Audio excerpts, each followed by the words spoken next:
Welcome to 10 Forward. Please have a seat. Madam Guinan will be with you shortly to take your order. We hope you enjoy tonight's show. Peace and long life to everyone. Good afternoon, everyone. Happy Sunday. We all survived Thanksgiving. We survived Black Friday. We made it through Saturday's hangover. And now we are into Sunday. And we are hanging out in 10 Ford. I've got my co-host here, the always awesome Jack Beers, drinking Hello. down some Capri Sun there. I got to wash this down somehow. And folks, we are going to talk the last two episodes of The Mandalorian. The Siege and Jedi. And folks, I'm going to be honest. Fucking loved both episodes. These were my two favorites so far. Of this season, yeah, I would agree. These are the two best episodes I've seen so far. We get the Siege. And some people were calling it a filler episode because they knew Ahsoka Tano was coming in the next episode. But I didn't feel it was a filler because it made total sense. Mm-hmm. His freaking ship is literally, as the redneck joke goes, held together by baling wire, sheet metal, and duct tape. No, he had to. Hey, Bees Nest Films. Yeah, he paid that one with the sweater, like $1,000. Yeah, the Mon Calamar. With the JCPenney sweater. Yeah, like 1,000 credits to fix his ship, but like he didn't say he'd make it. He didn't say he would repair it. I guess he said he would just make it fly. Oh yeah, remember that's what he said. He goes, "Can you repair it? Repair it? No, I can make it fly." Mm-hmm. And he's like, "I gave you 1,000 credits, and that son of a gun is like."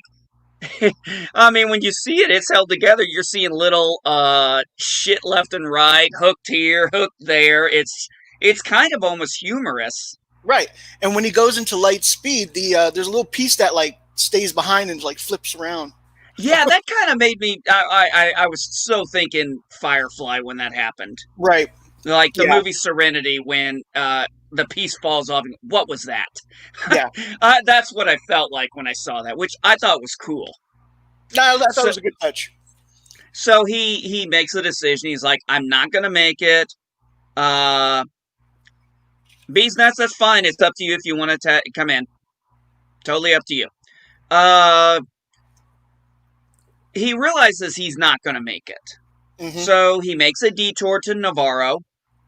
And, of course, because why wouldn't he?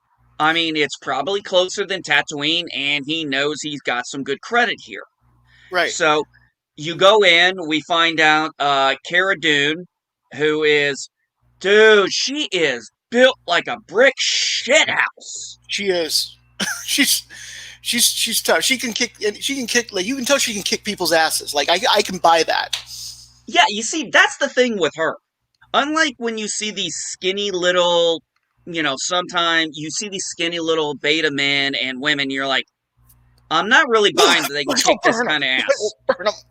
Excuse me, Michael Burnham. Plank of wood. Yeah. Her, on the other hand, I not only know she could kick some ass, I would never want to get into a fight with her because I guarantee she beat the shit out of me. No. And I'm man enough to know that she is built like a motherfucker. She was. We watched my wife and I were watching the end of the movie, watching the end of the episode. It was that scene where she was talking with the rebel, or not rebel now, sorry, New Republic officer. Mm-hmm. And she's just kind of standing there, and I'm just seeing, noticing for the first time her full figure this season. I'm like, fuck, she is built even more than she was last year. Yeah. Yeah, and it looks good. Like, it looks good on her. So, yes, it does. Yes. She you know what, it reminds me of, Terminator 2, Sarah Connor's Terminator 2. Yes. Where you saw her in the first movie, she was like a dainty girl, and then the first time you see her, she's doing pull-ups. and you buy it. And she's strong and she's built, so you buy her being able to kick ass. Yeah. Gina Guerrero, even if I didn't know she was former MMA, the fact that I've seen her body structure in this episode, especially at the end like that, it's like, yes, hands down, I believe this woman can go toe to toe with a man. Hmm. In fact, I guarantee you, most of the Was, men I know, she'd kick the fucking shit out of, Agreed. including Like, wasn't myself. she? Wasn't she like a? Wasn't she a wrestler, not MMA? No, she was MMA. She was Oh, okay. women's MMA. She was one of those. I think she was one of the early ones to make that the women's MMA popular.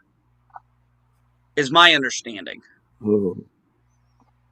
I have no knowledge of the MMA, so I don't either. It's not a sport I've kept track of. But I got to give, hey, that chick wants to get into an octagon with somebody. I got nothing but mad respect because, trust me, I don't want to get in an octagon with someone.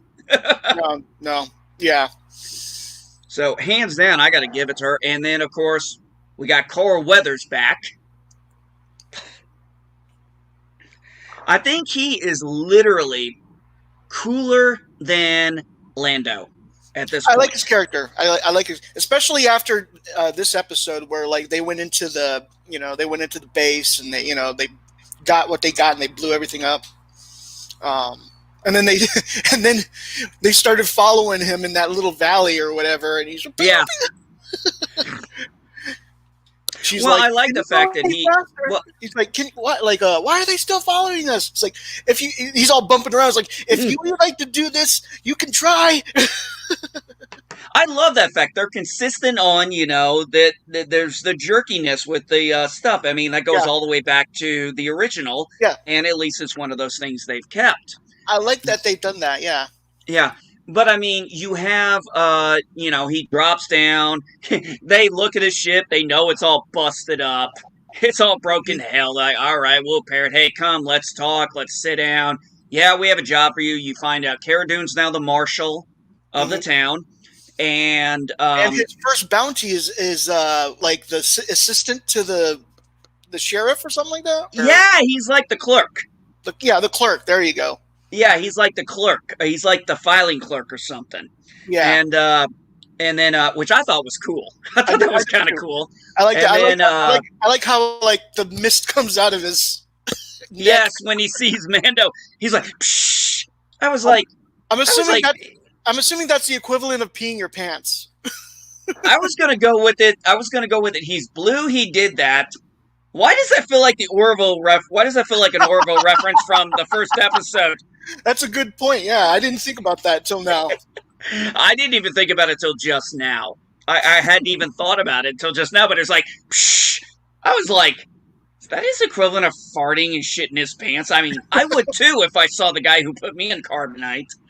Mm-hmm. But I like how Carl Weathers' character is like, I'll knock 100 years off your sentence. I'll knock 30 years off your sentence. That's kind of like I loved how he pointed out there's no railing on this plate. On this thing. There's no safety rail on this thing. Yeah, he brings up the whole thing we've all joked about. Yes. There's a railing. Hey, what about you, B-Ness? What did you think of Chapter 12, The Siege? Real quick, Positive Candor said he's backstage. Oh, got him. I see him now. Hey, Positive Candor, how you doing, buddy? Sorry I missed you. It's all right. Well, unfortunately, I don't have Disney. I haven't seen Mandalorian. I want to, so I'm just here for moral support, I guess. Nothing wrong with that. Pop Culture Avenger, how you doing? Greetings, MB Geeks, let's talk. I'm working and listening. Jack Beers needs his own YouTube channel. I would agree. So, Positive Candor, we are talking about The Mandalorian, Chapter 12, The Siege, and Chapter 13, The Jedi. We're still talking about The Siege. Your thoughts on that episode? What'd you think of it? Well, besides Blue Jeans guy, it was a good episode. I didn't even notice the Blue Jeans guy until like everybody else on Twitter pointed it out. Yeah. I must have still missed that because I didn't even see that. It's in the scene where Carl Weathers and them are fighting. The guy Yeah. who got the Yeah. okay, Yeah, I the had to go back and watch it again. Yeah, but he is yeah, there. I know what people are talking. Yeah, now I remember the Blue Jay. I was like, Blue Jay. Oh, the guy who got I didn't get edited out. Yeah, basically, Yeah, yes. yeah, I remember everybody pointing out. I was like, Hey, oh, hey, hey, I'll jump back in real quick. It's kind of out of my element, so yeah, I'm gonna jump out. Let y'all talk. But okay, Bee's Nest. appreciate Have it, a brother. good one, buddy. Yeah. Take care. Peace and long life, buddy. Yeah, I mean, like I was telling Jack Beers, I think Gina Carano has definitely put on some muscle since last season. She's built like, I mean, Jack and I were saying she is very believable. I mean, even if we didn't know she was MMA prior experience, she looks like she is strong enough to really kick some ass. Yeah, I mean, I wouldn't mind getting body slammed by her, but anyway. Wouldn't mind having a wrestling match. I mean, if I was going to get offered to mud wrestle with her, I probably would. And yes, I'd get my ass handed to me like a little bitch. And I have no doubt in my mind. Same Yeah, with but it'd be worth it. So, Carl Weathers, obviously, Gina Guerrero is the marshal, and she looks like a badass.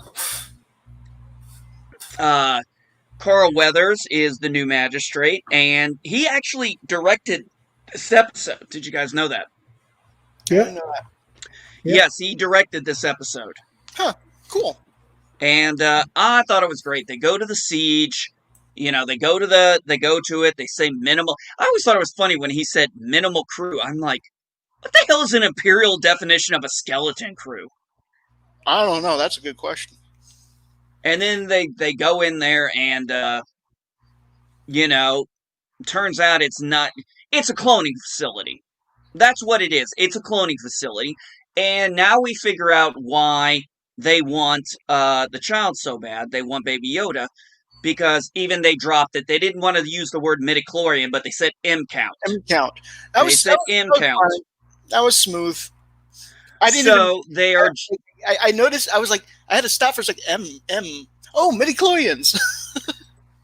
So we are now establishing that they were trying to clone force sensitivity into. They were trying to put force sensitive blood into clones Yes. and make it work. Yes. And I always said that would actually be an interesting story to bring up because I'd never seen that storyline brought up before. It's like, has anyone ever tried to clone the Force? Try to artificially enhance something in the Force with the midichlorian count. So I thought that was interesting. The sad part is that means it now ties into The Force Awakens, but we won't go there. That's way off our radar. We don't need to worry about that. Yeah. Yeah, I do like the fact that you mentioned the railing thing. He's like, there's no railing. That made me laugh when they did, because you could tell he was like afraid to go over there because it was such a small platform, and then he goes, "There's no railing," and I just started cracking up because I've always thought that too. I think we all said the same thing when we watched A New Hope. It's like, there's no railing for the. Well, there was no railing on the Death Star with those guys at the laser. Yeah. Oh my goodness! Family Guy pointed it out with their Blue Harvest. I remember. Shows. Yeah. Aren't you a little short and fat to be a stormtrooper? Well, stay here and die, you ungrateful bitch. I love how they. I love it. They have that shootout, and then Gina Carano's character goes and gets that transport, and they all get in it, and then they fall on his speeder. That was funny. That was great. And he was like, my speeder. It's like, yeah, like you're being chased by a bunch of people. Fuck your speeder. We're gone. Well, not only that, we got scout troopers coming on speeder bikes. Yes. Yeah, and that was kind of interesting to see them traverse down the mountain, and then a couple of them actually just crash. That was pretty cool. Yeah. What about you, Positive Candor? What did you enjoy the most about that episode?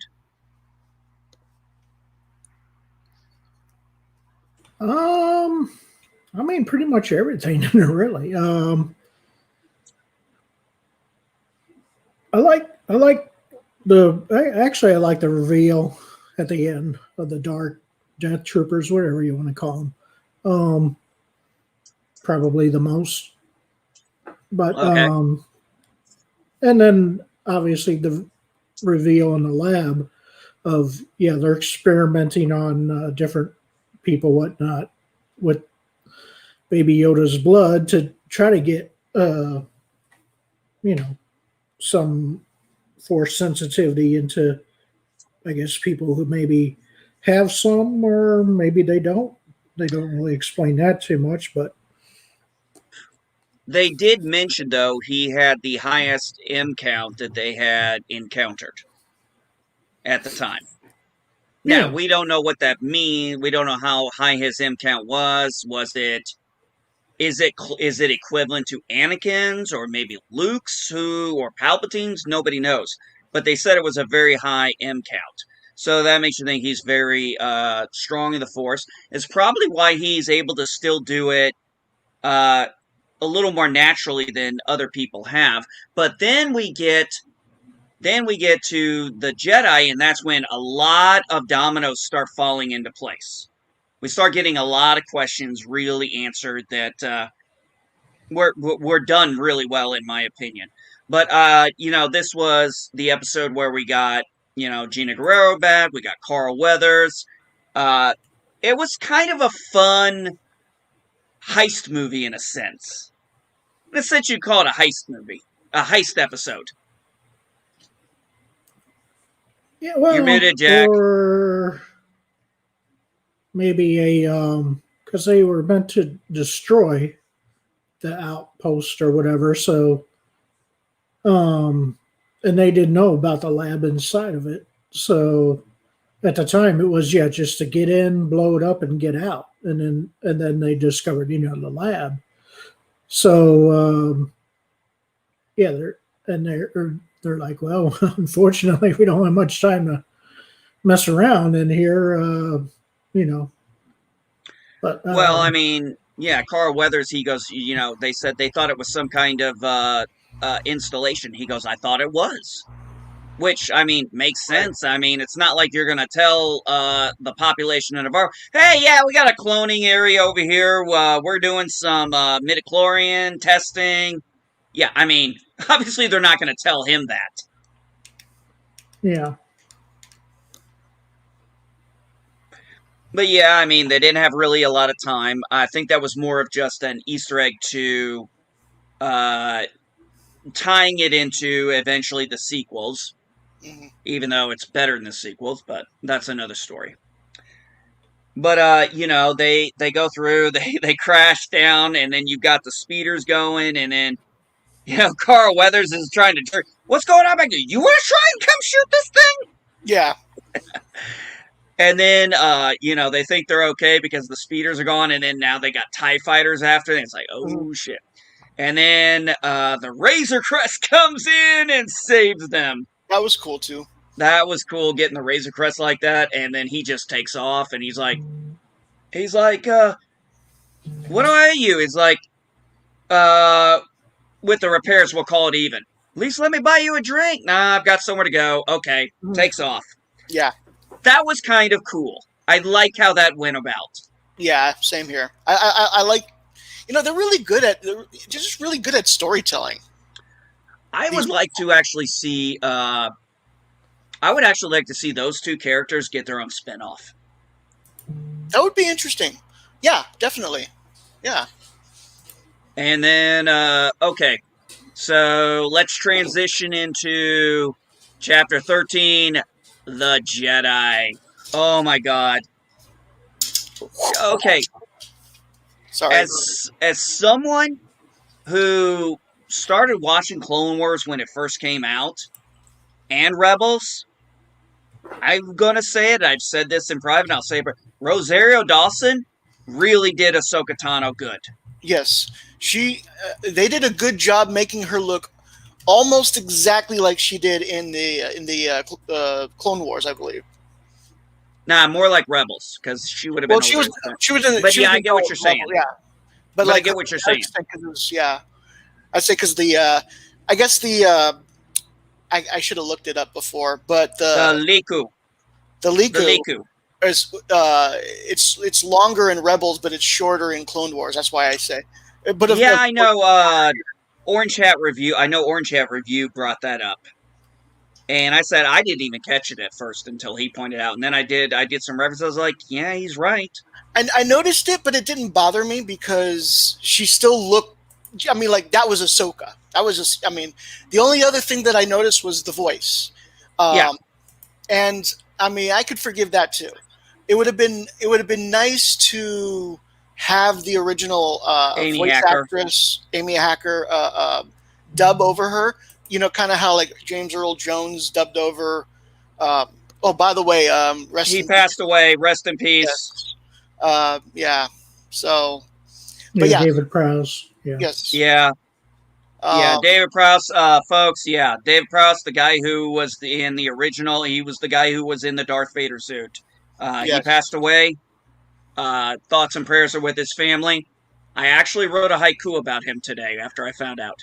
I'm actually a little upset because Lucasfilm and Star Wars official have yet to acknowledge his death, and I know that there was a falling out between George Lucas and him like a long time ago, but now that he's gone, I would have hoped that like they would have at least said something nice about it. I don't know. Yeah, but George Lucas doesn't even own the property anymore. So Oh no, that's that's part of why I'm like. So what's the point? I don't know why they're not. I don't know.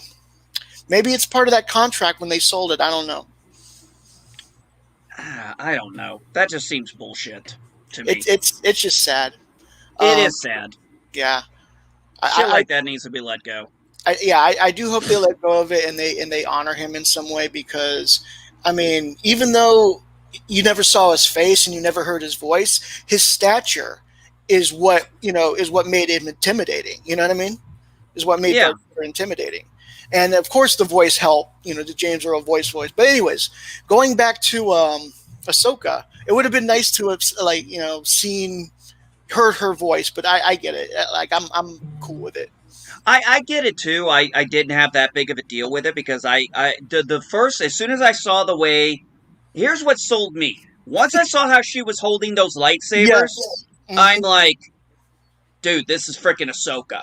Yeah. She is holding him. She is doing the body movements that Ahsoka did in the animated series, and I'm like, this is Ahsoka.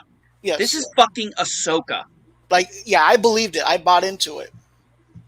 What about you, Positive Candor? What did you think of seeing Ahsoka Tano live action versus the animated? Well, it's finally the badass Jedi that we've been waiting for forever. It seems like, Yeah, amen. Yes, this is. I think I said this before, but this is what I wanted to see with Luke. Yeah, I think we talked about that backstage yesterday. Yes. When we were talking about for today. Yes, hands down. We got to see a lightsaber fight. We got to see a Jedi actually use the Force. I mean, a fully trained. I mean, she's not a Jedi. We know she's not a Jedi, but let's not mince words. I was waiting the whole time for her to say, "I'm no Jedi." No Jedi. I was wondering if she was going to say that. Me too. I was waiting for it, especially because they gave her so many chances to do it. But instead, she just didn't say anything. Maybe they're saving that for later. I don't know. But I do hope she says that at some point. Yeah. Well, she definitely was worth the wait, live action. Yes. Rosario Dawson, I hands down think did a fantastic job. Yes, she did. She did excellent. The people. I also want to credit the makeup people who made her skin tone and her eyes, and it looked great. It looked exactly like her, basically. Oh, it's what it's one of those things you want to say. Hey, DC, when you did Starfire, hey, here's how you should have actually done it. Yes. I did not watch. I don't watch those shows. I don't watch it either, but I saw the. I saw the meme, and it makes sense. Yeah. but she was, she's there. Now, we don't know why she's there, but I had a thought on why, and that's only because I'm very familiar with Rebels. Hmm. So I know what her current mission is. So Right. that's why I was not surprised at the end, but I like the name drop. Yes, the name drop was good. As soon as she said Thrawn, it like, oh yeah, duh. Yeah, and Thrawn has Ezra. Yeah, that's the question now, isn't it? Yes. Did she knows? So Thrawn is back from the outer reaches where him and Ezra were, that we know of. We're assuming that. So does he have Ezra? Or is Ezra now dead and she's seeking revenge? Yeah, it's one or the other. Or is he been imprisoned by Thrawn? We don't know. And I think to me, I don't think they're going to let that go. I thought that was going to be something that they might do in a later cartoon, but it might be something that plays out in Mandalorian over a few episodes. And I'm like, I'm cool with that. Yeah, I don't think we'll see Thrawn until the final episode, if we even see him this year. I had a thought about that. Positive candor. I said, wouldn't it be nice if this would be a great way to end season 2 with Moff Gideon getting a communique from Grand Admiral Thrawn, because I don't want Moff Gideon gone yet. He's too good. That actor is too damn good he's to waste not him to waste him right now. You got to bring him back for at least one more season.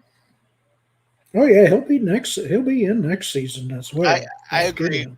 I agree. But I mean, the idea of the ending being Grand Admiral Thrawn. I mean, you could just literally, you don't even have to have him speak any words. Just have Moff Gideon there and a hollow projection of Grand Admiral Thrawn and end it right there. I'd be fine with that as an ending for season 2. Yeah, I think that would be good. I think that would be a nice reveal. Did anybody catch how it was so interesting how he didn't actually take the job? Right. So, no, right. So the back and forth between them, she wanted him to kill Ahsoka, and he would get that Beskar spear. And his response to that was, "Where can I find this Jedi?" He didn't say that he was going to kill her. He didn't agree to the deal. He just said, "Where can I find this Jedi?" Letting her assume that he's taken the deal, and then so she tells him where she's at, and then he goes to those coordinates and finds her. And dude, if it wasn't for that Beskar armor, he wouldn't have any arms right now. He would have lost his arms, and he would have been like, "What the fuck? I'm just trying to get you this baby to you." I like that reveal. He throws the blowtorch and then he ties her up, and she gives him that look and does that flip, and I'm like, oh, this is Ahsoka. This is how Ahsoka fights too. If he tried to engage her, he would have lost. He would have been done.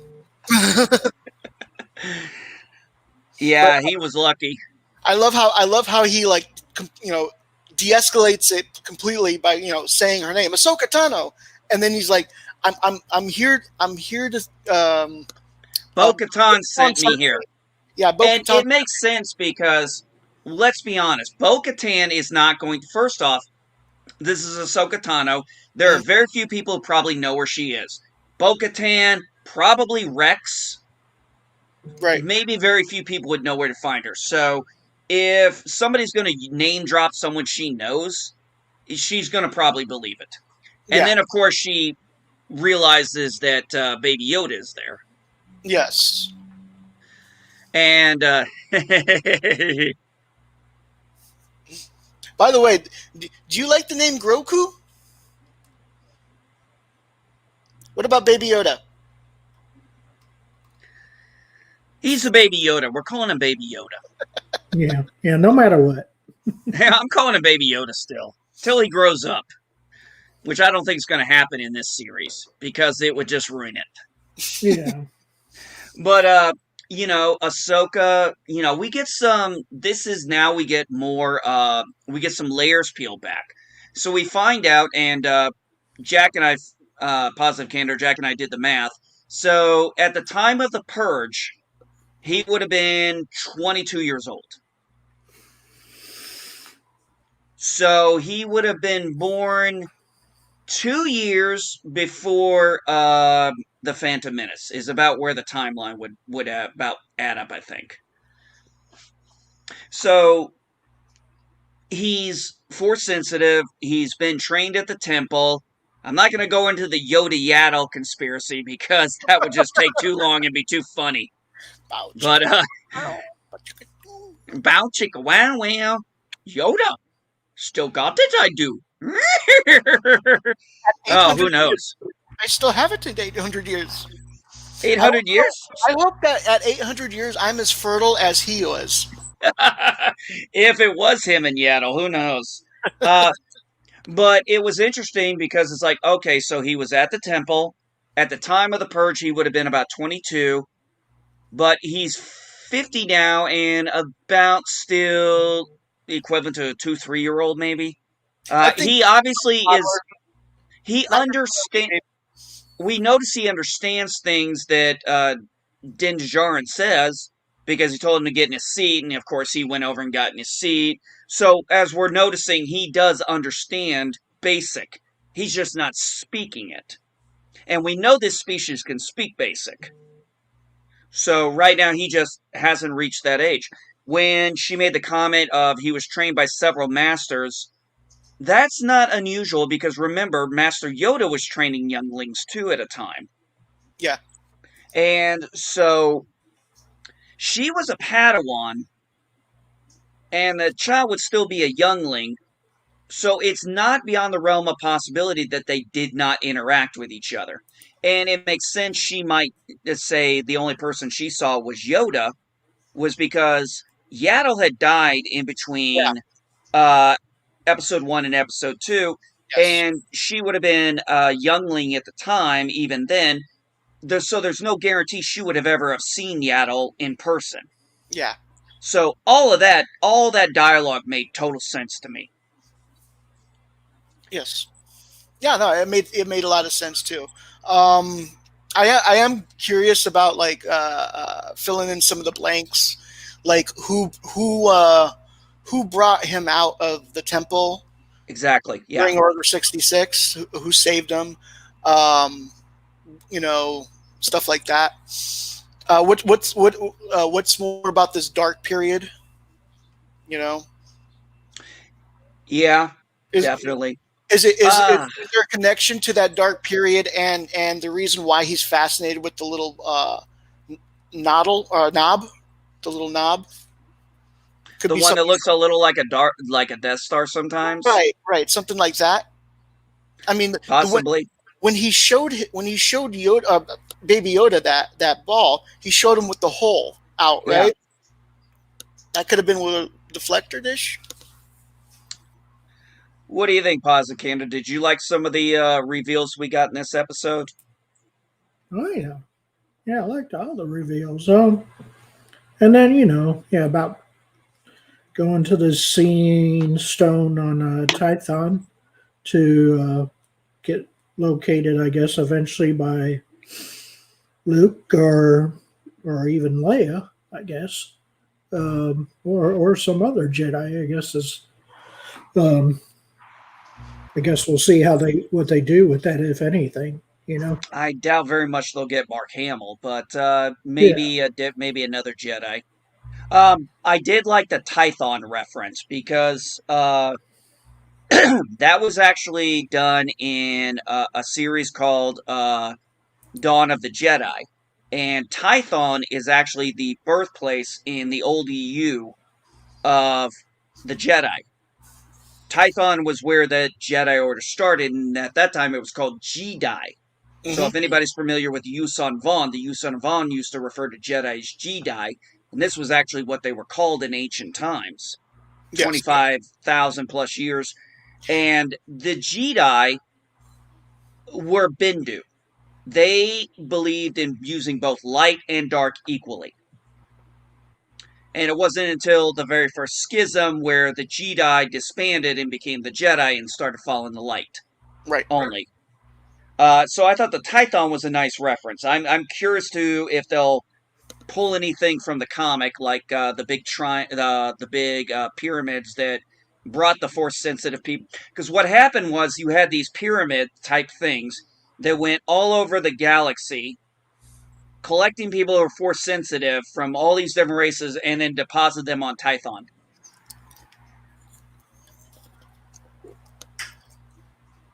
So then Yes. from there, they would learn the ways of the Jedi there, right? Yeah, they learn the ways of the Force. They used blades back then. They didn't have lightsabers back then. There was a group of people who were called Force Hounds who had what were called Force Sabers, but the only way to activate a Force Saber was through the dark side. Hmm. Which is what ultimately caused the schism, which ended up, doing what it did to the Jedi Order to become the Jedi. Probably would have gone longer, but right around the time they started working on that, about a year into it, that's when Disney bought out, and Disney owns Marvel. And of course, why in the world would Marvel let Dark Horse continue to have Star Wars IP, comic property? It would make sense when you own your own comic industry. Right. Okay. Yeah, that makes sense. And then of course they went and they redid everything. But yeah, I thought that was interesting. So I'm kind of curious to how this journey to Tython's going to be. But oh yeah, man. I mean, Rosario Dawson. I mean, when she did that, I was like, oh, her. She just did Ahsoka justice. She did that in the in the episode where she fought Vader. She did that. Yes. Yeah. That's where I was like, oh wow, nice. Like, like I recognize all these little callbacks and Michael Biehn. Oh, Michael Biehn from Terminator was in this, and he's he played pretty good. Like his little standoff with Mando was pretty good.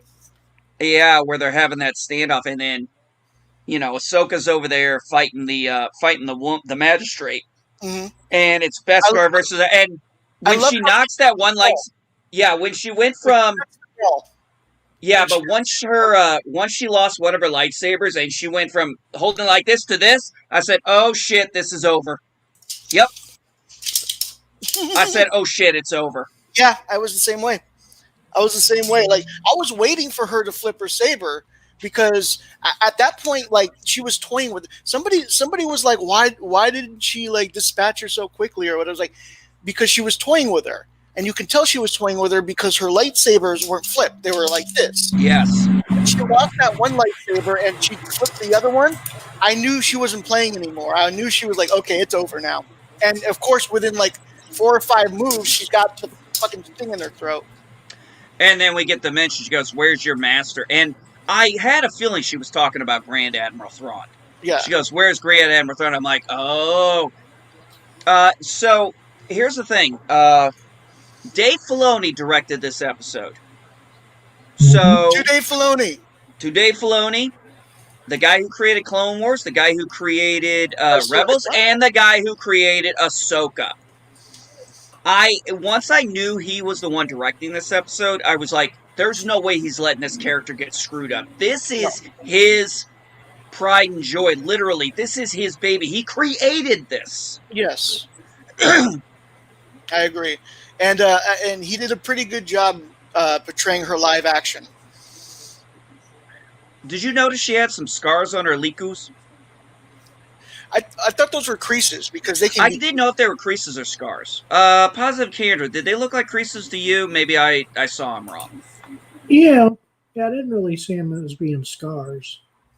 Okay, I might have missaw it. I'll have to take a look. Yeah, because I think they're supposed to crease when she moves her head. Yeah. It's probably just because we never saw it in the animated. Yeah. But it's more realistic, so I do get it. You do see it in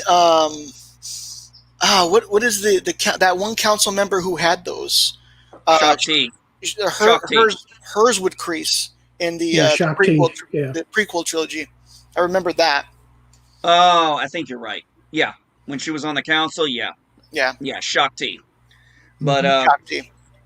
I mean, they did in my mind. I mean, yeah, I know her Liku weren't as long as they had shown in Rebels by the end.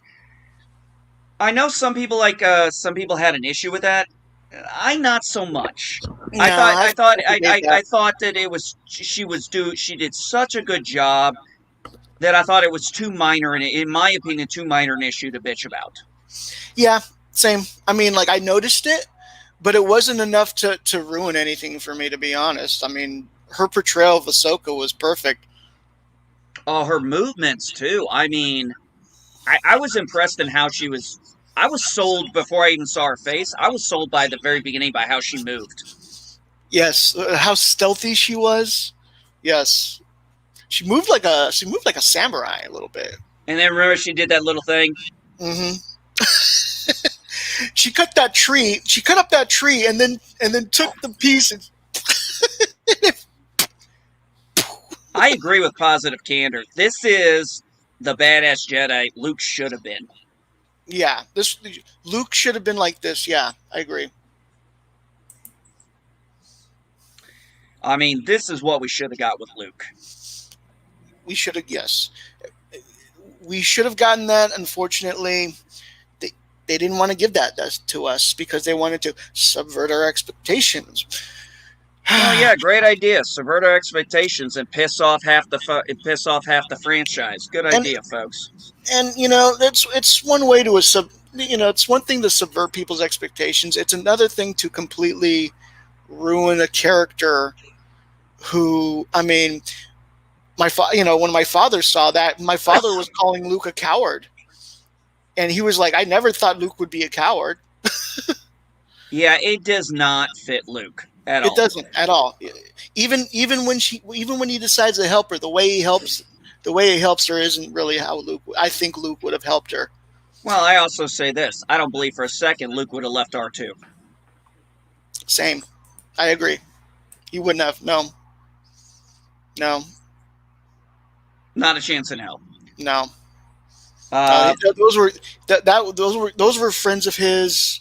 He was loyal to R2. R2 was loyal to him. R2 remembers the history.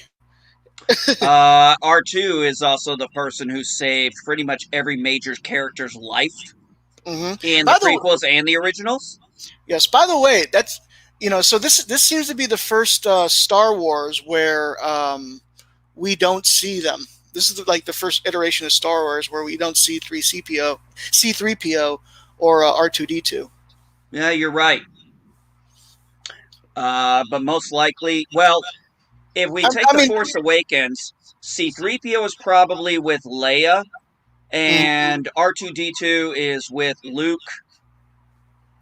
Right. So, I don't know. We'll see how it plays out. I'm curious to who would. Oh shit! I gotta say this. I'm gonna throw this one out there. All right. How bad would you lose your shit if the Jedi who shows up turns out to be Samuel L. Jackson? Well, see, Star Wars Theory made that suggestion. I was like, that's cool, but that's too on the nose with his series that he's trying to do, his independent films. I think that would kind of step on that. So I hope not. But I had this idea yesterday. I'll throw this idea out. Like, wouldn't it be fucking cool if it was like R2-D2 who came for Baby Yoda to send him to Luke without actually getting Luke, without actually having Mark Hamill. It's just R2-D2, but he's there for Luke. He's there to send Luke. I can't see Din. Din. Is it Din or Jin? Din. D-I-N. Din.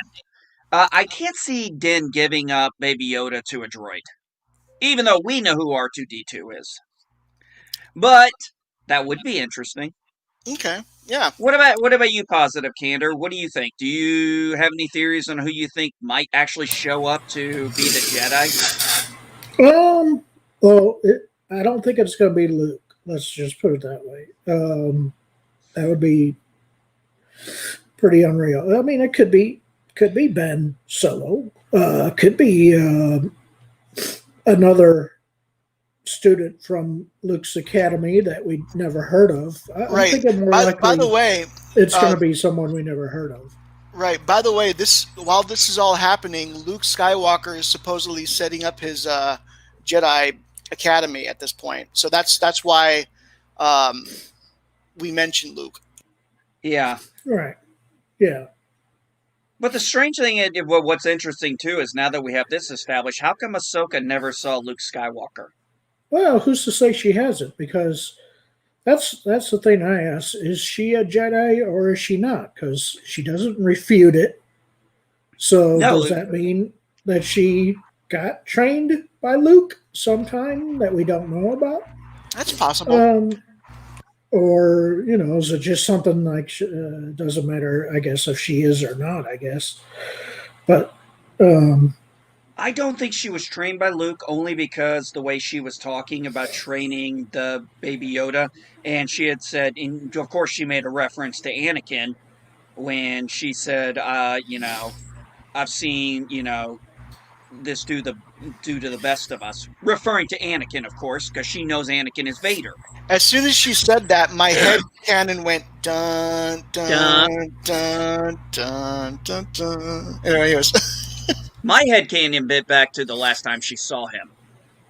Oh yeah, when they battled. No, the mute like that all like played, but like overall the music played that dun dun over it all. Here's a question: does she know Anakin was redeemed? I really want to know that. I want to know if she knows Anakin was redeemed. I don't know that. Because I think that would be kind of important for her character to know. She knows Luke, yes. And I would think she would feel that they're the Force, too. Because she is. Oh, her master dying? Yeah, you would think so. Yeah. Yeah, okay, I would think. Yeah, I would think she would definitely feel that. I mean, she has. So hopefully she felt his change too. That would be good to know. I just that's a question I would like to know. Just throw it halfway out. I just want to know if she knows about Anakin's redemption. And you Positive Candor, I think you're completely right because they had such a Force connection. And we, even as this was established in Rebels, when Vader realized that Ahsoka was in the Ghost, and he goes, "The apprentice lives." Mm-hmm. And so he knew Ahsoka. Yeah. So you might be right. Yeah, she has to know. I mean, even though, yeah, they have a connection through the Force, if nothing else. And but yeah, obviously, I don't think they're going to ever mention it in the Mandalorian. Maybe not, but you know what? I could go with Dave Filoni or Jon Favreau just saying, yeah. I'll take that. Yeah. It doesn't matter really if they acknowledge it or not. I don't think they need to. Let's put it that way. It's more a personal thing for me.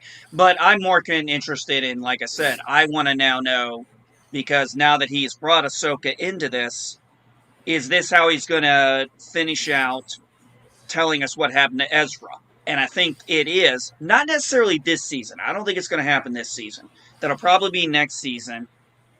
And we'll probably get told who's cast for Ezra and who's cast for Thrawn by season 3. But I think season 3, we're going to find out, we're going to get an answer on what happened to Ezra and Thrawn.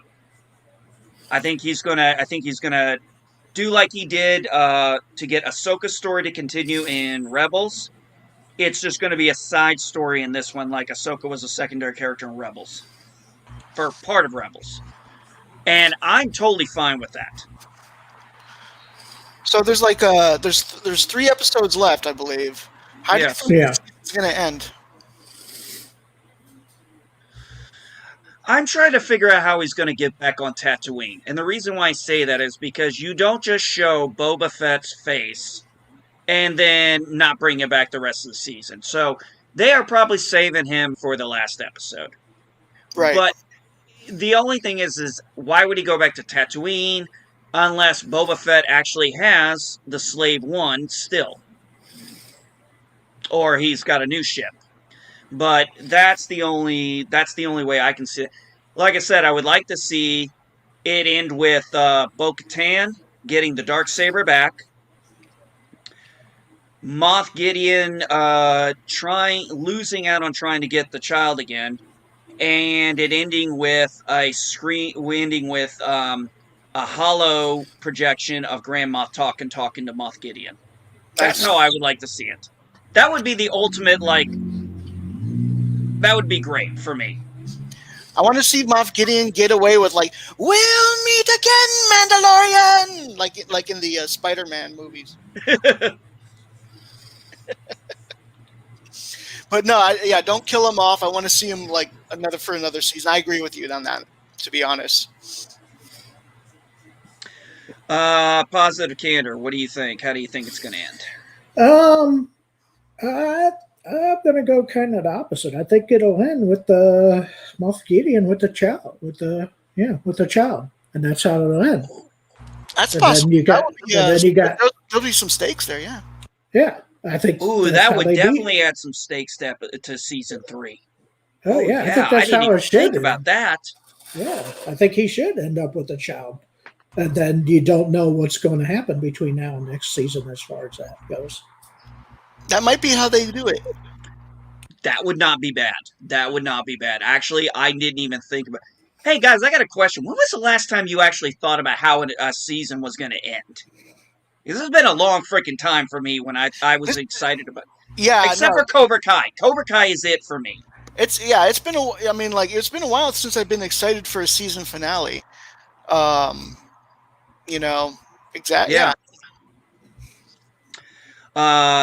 I feel that probably episode. I think next episode they are going to end up on Tython. I don't know what's going to happen on Tython. That one is that's the one that's really throwing me for a loophole. I believe that we will see Gina Carano, Carl Weathers, and Katie Stackoff again before this season is out. Yeah, at least we'll also see the guy. Oh, what's that, positive candor? Yeah, at least one more time. Yeah, they'll show up, I think, now they might not show up in the same episodes, but I think they'll show up in at least episode 7, episode 8. I want to see Ahsoka at least one more time, too. I would like to see Ahsoka again, too. Yeah, I'd say the final 2 episodes will probably be like last season, a 2-parter in a way, Yeah, I would. I can see that. Yeah, I would like to see Ahsoka back again too, hands down. Like I said, I was unlike other actors. Michael Burnham. Burnham. Tilly. First Officer Ensign Tilly. Rosario Dawson, I don't know. I really would love to ask her some questions about how much research she really did into this character. Because, like I said, her performance, that was the key thing I was looking at. I wasn't worried about her voice. I was like, okay, I know it's not going to sound like Amy Acker. I was like, I get that. Right. But I'm like, is she going to... I was like, okay, I saw a still of her. I'm like, okay, she looks like Ahsoka. But is she going to act? Is she going to feel like Ahsoka? And all her movements, from the very moment she showed up, her movements all went true. I was like, it's Ahsoka. I can tell that I was sold by her performance because I started calling her Snips.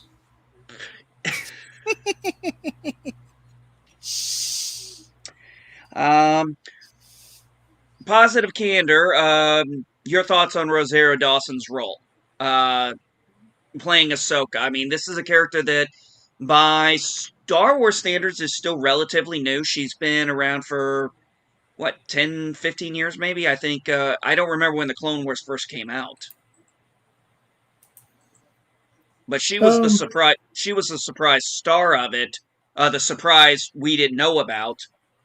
And, yeah, I mean, yeah, I mean, she did great.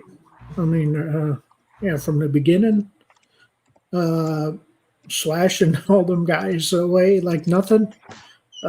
She murked so many people. Yeah, that.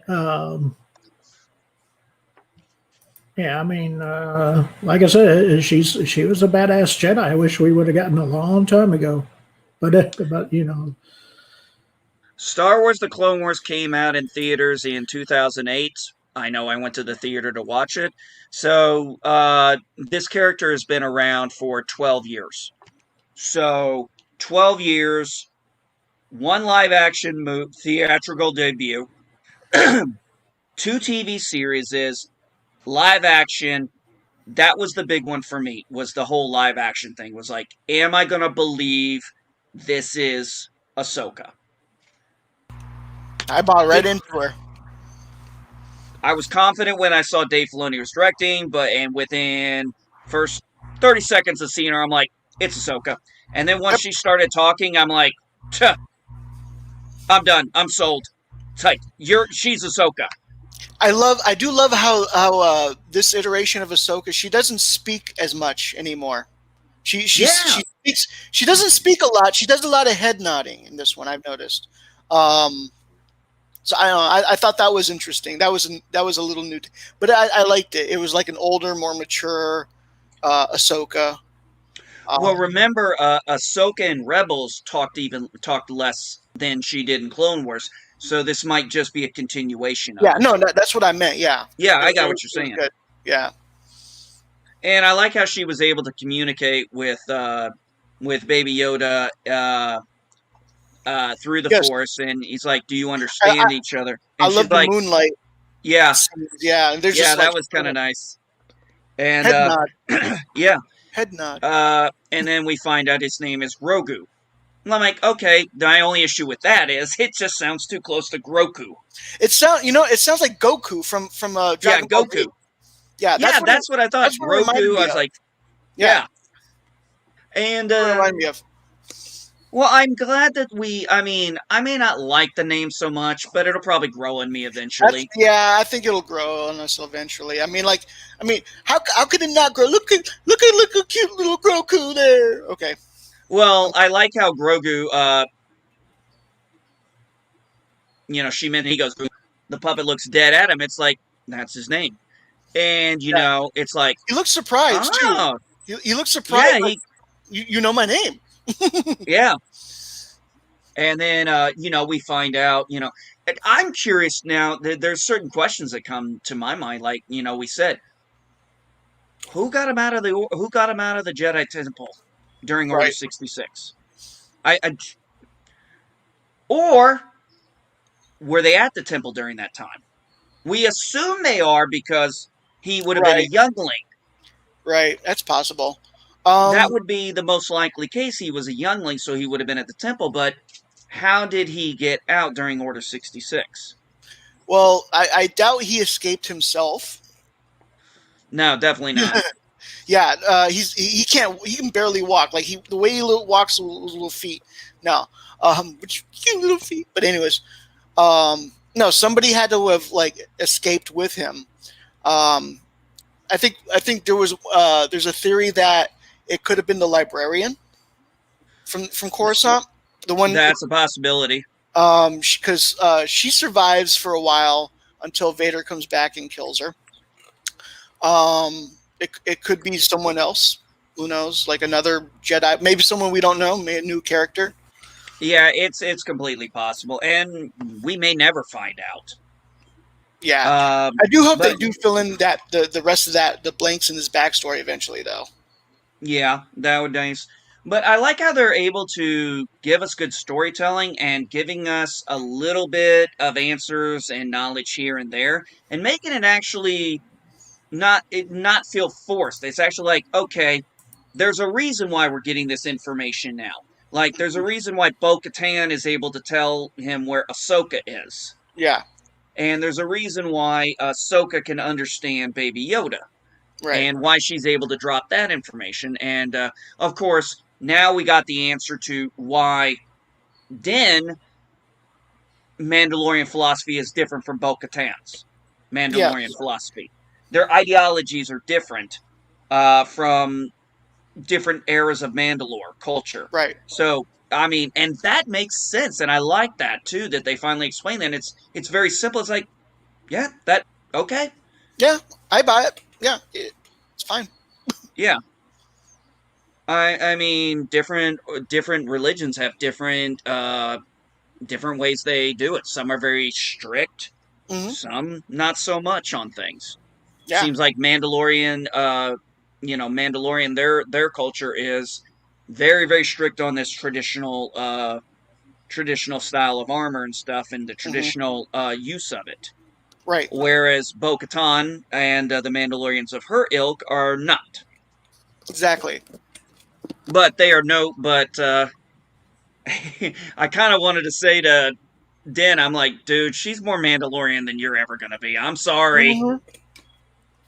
Yeah, yeah. I mean, yeah. When you see what she does, what she can do, yeah, she's badass. Dude, she was part of Death Watch, for God's sakes. I mean, I love how they got. I think I said this before. I love how they got the voice actress to actually play her live action now. Well, I think the reason why they were able to do that with her is because literally, if you look at her character in the Clone Wars and Rebels, they Right. literally made her character look. Her. Yes. They modeled her after her look. So I mean, it works perfectly. So she looked out there. But I do like that. I do like how they do that. It's awesome. I did too. And yeah, I would have liked Amy Acker to been Ahsoka or at least voice her again, but I understand why. It's a minor thing. She doesn't really have the likeness of Ahsoka. Rosario Dawson did have a pretty good likeness for it, and with her full makeup and everything on, oh no, it works. Sold the fucking role for. Yeah, no, Rosario Dawson has always been like an awesome actress. Like I've loved her in everything I've seen, and yeah, I was pretty confident that she was going to nail this. I was just kind of curious about how she'd look, and I was just like, I was pretty happy with the look. I was happy with the looks, but once I saw the movement, I was boom, done. Same you. Same thing. That one scene where with the face reveal and doing the pose, I was like, that's Snips. Yeah, that's literally on one of my covers of one of my Blu-rays with her on it. Is her holding the sabers like that? And it's like, but it's like I said, we were talking about it. This character is, positive candor. This character is also this character is about 12 years old, and this character is very, very popular in Star Wars culture and lexicon. And to take a risk of bringing a character from cartoon to live action is kind of a risk, I think. And it is. I think they managed to make it work. This worked, yeah. Positive candor. What do you think, positive candor? Oh yeah, yeah, it worked. I mean, everything in this episode was awesome. I mean, there was not one bad thing in it to me. To me, the last 3 episodes have really been the best. It's got me really excited for to see what one. I think I said it before. At this point, I don't really know what's going to come up next. I just want them to keep doing what they're doing, and I'm gonna keep loving it. They keep going the way they're going. They've got something here. I mean, they really do. They do. And I think with what happened with the sequels, I think this is going to slowly start bringing some goodwill back in. I think this is a course correction. I would agree. Good course correction, and I think this is where, like they say in the show, Disney, this is the way. This is the way. Damn right. like go this route. Keep going this route. Abandon the idea of abandon the sequel trilogy type of stuff. I'm assuming they're probably going to still find a way to link everything to the whatever. Just Otherwise, go the way you're going. Yeah, please. You've got something good here. Don't fuck it Yes. up. Yes. Yeah, I like the direction. I like seeing these older characters. I like the new characters that they introduce. I have no complaints. Usually I have really- like one or two, but I don't. I have no complaints. I have a few complaints, but they're so minor. They're really not worth a big deal. They're just Yeah. not worth pointing out. Like that. My one minor complaint is the voice, which I didn't care about because you can just play it off as she's older. She's in her 40s in this one, so her voice Exactly. is changed. So I was fine with it. I forgave. It was such a good show. I forgave it. I thought I knew it was going to be that way anyway, so I already prepared for it. And I was like, nah, I'm okay with it. I'm fine. She was too damn good she was too damn good in the role for me to bitch about her voice not being similar to Amy Ackers. But she did everything. She did everything else like the character did in the animated series. Her fight style was like we've seen her do in the past. I bought it. And it's like I said, the moment she flipped that lightsaber, I was like, oh, it's over. Yeah. As soon as she flipped it like that, I was like, oh, you're done, bitch. This is over. That was it. It was it. Yeah. I was waiting throughout that fight. I was like, why does she keep toying with her? I know. I was waiting for her to flip her lightsabers too. Yeah. All right. Well, folks, we are over an hour now. Okay. We're going to call it a day. I think we've talked this pretty much to death. But it's good. It's great because we're so hard up. I mean, we're so hard up for good stories that we've got to really expose the good storytelling that's out there. Yes. Because it's so few. We got to make sure it gets out there. People got to know, hey, this is not the sequels. This feels Star Wars. It does. It so does. I love it. And this really felt like, I mean, god dang, I couldn't help it. I was like, yay, lightsabers! I was geeking like a motherfucker. I was into that. I was into it. This is the first time we've seen lightsabers in the Mandalorian. No, it's not. We saw the dark saber. Dark saber. You're right. What am I thinking? You're right. No, it's okay. But it was only. No, go ahead. Positive. No, yeah, that's cool. That's me eating crow. Nah, man, it's fine. It was only at the very end of season 1. Yeah, I temporarily forgot about that. And I mean, not a lot of people maybe who didn't watch Clone Wars or Rebels know what that reference was. But once I saw that reference, I was like, oh shit, how the hell does he have Bo-Katan's lightsaber? Oh, I did like how he used the word laser sword. Yeah. I was fine with that. Well, that makes, what? Because he doesn't really know more. He doesn't know what a light. Yeah. He doesn't know what a lightsaber is. Yeah, he just looks like a laser sword. That's what he said, a laser sword. Yeah. He goes, your laser swords. And I'm like, he doesn't know what a lightsaber is, so yeah.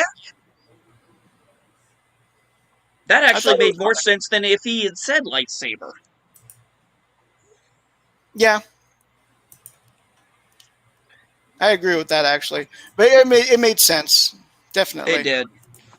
And like I said, I thought it was great. All right, folks, we're almost at an hour and 10 minutes. I'm ready to call it a day. I want to thank Jack Beers, Positive Candor, for hanging out. Love talking Mandalorian.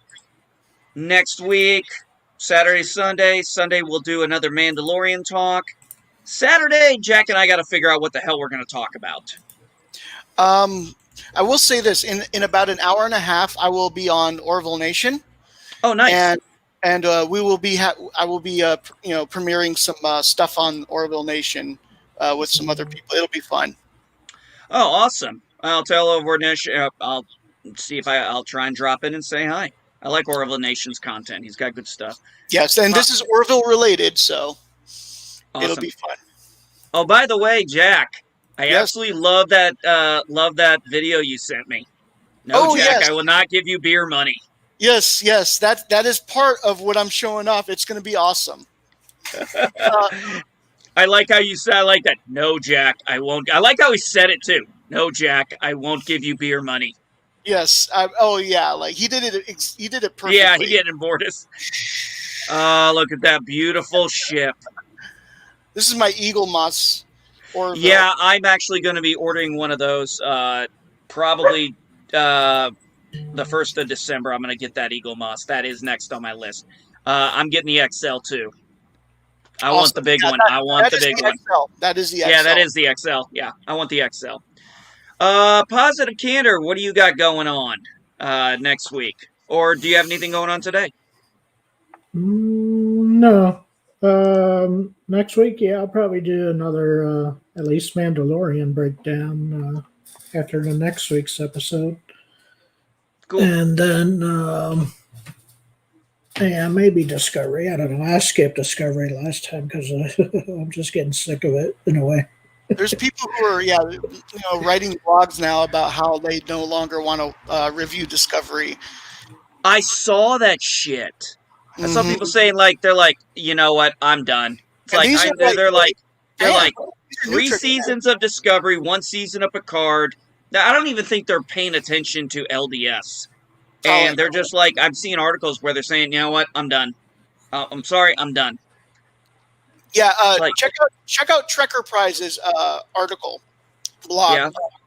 It's on his website, and he actually says a lot of the same things I said when I wrote my blog back in January 2019. So yeah, definitely. Hello. Oh, hello. Hey Seth, we're actually about ready to hang it up, buddy. Aw.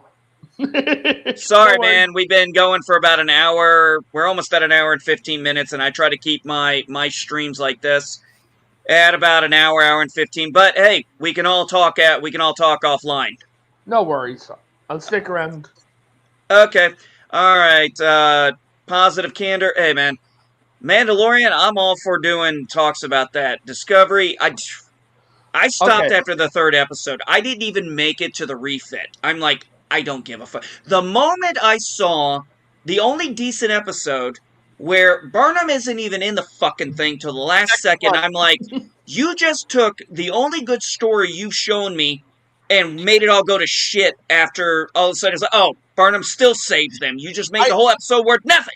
It did make me like Saru's character, that episode, because all of a sudden I was like, he was Starfleet in that episode, and his character wasn't too afraid. It wasn't too macho. It was just right.